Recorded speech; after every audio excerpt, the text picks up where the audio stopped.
Hello, my dear friends. It's Xenia with you again and my new podcast. Why do I speak so many languages? This is what we'll talk about today. How did it start? From the moment I was born.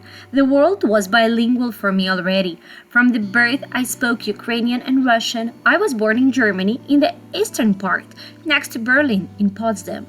That was a part of a Soviet Union. Basically, everyone there spoke Russian. Later on, when we moved back to Ukraine and it was already an independent country, daycares and TV started implementing more Ukrainian. There is a thing that during Soviet times, Ukrainian language was considered to be a peasant language and was mostly forbidden to study.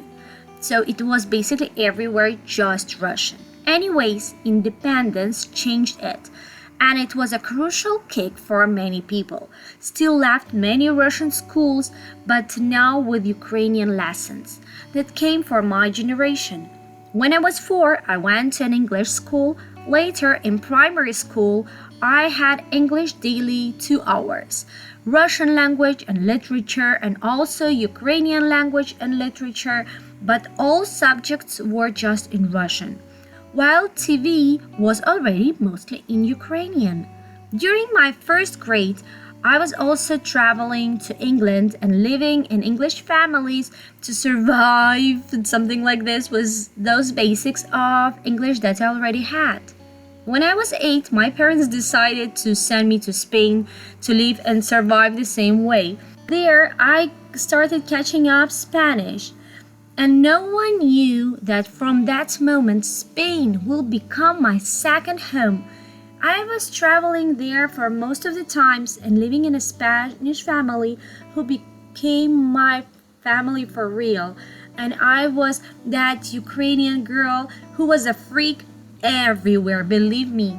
You need to understand that to grow up in post-Soviet country with implemented Spanish manners doesn't play on your side at all. People don't get you, that you're too emotional, that you're just waving and saying hi to strangers, and smiling on the streets. No, it was not like that in post-Soviet countries. I was really wavy with the hands and too charismatic. In some way, I was lucky to meet my people in Kiev. For my upper secondary education, I was transferred to a new school.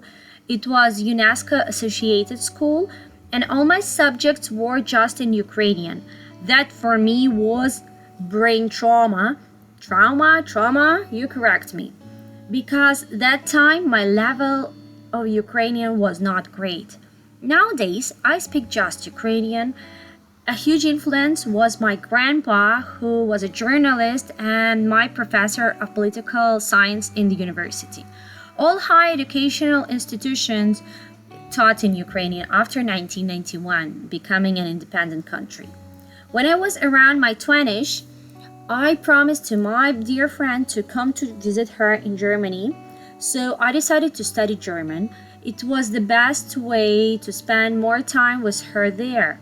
To save money, I learned till level A1, level A2 by myself, and then I went to the Goethe Institute for the B2 and B3 and easily was accepted for the language course in Freiburg in Germany.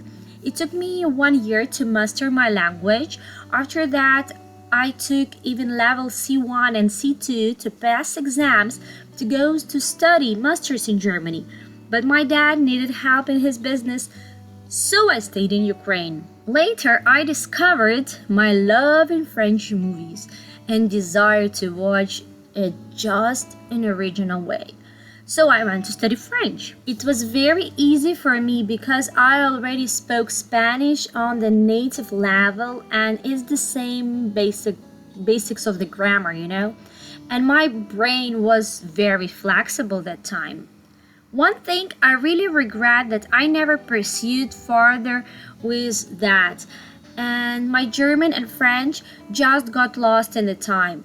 It is terrifying how much time I spent on them, and now my maximum is just to tell how old I am and my name. I still can read on these two languages, but nothing more. I cannot briefly make a small talk. It doesn't kill me, but still breaks my heart.